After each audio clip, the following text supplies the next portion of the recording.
In this video, I will show you how to add a link on TikTok videos. First of all, after you open up your TikTok like this, as you can see now tap on this section, as you can see now, tap on this plus button to upload your video.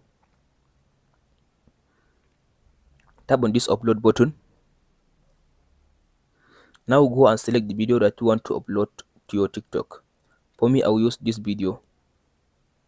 After you select the video, tap on this next button. Now here is the video.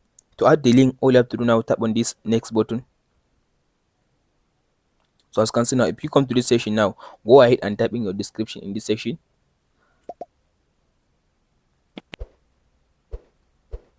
So after you type in description, now type in your hashtag.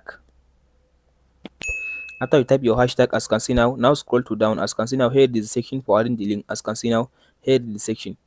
As you can see here, it says add link. So as you can see now the section is shaded. Now you can't be able now to add the link. If I tap on this section, as you can see now, it's not working. So in the recent update of TikTok, now TikTok has disabled the option for you to add a link under a TikTok video. You can't be able to add a link under a TikTok video.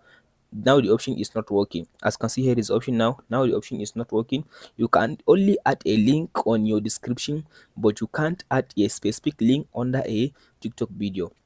That's it, guys. So don't waste your time searching for such videos. Here is the truth. Now nobody can just show you how to add the link. Here is the option, and the option now is not working. TikTok has disabled the option. That's it, guys. Hope this video helps you out. Don't forget to like and subscribe. Thank you for watching, guys.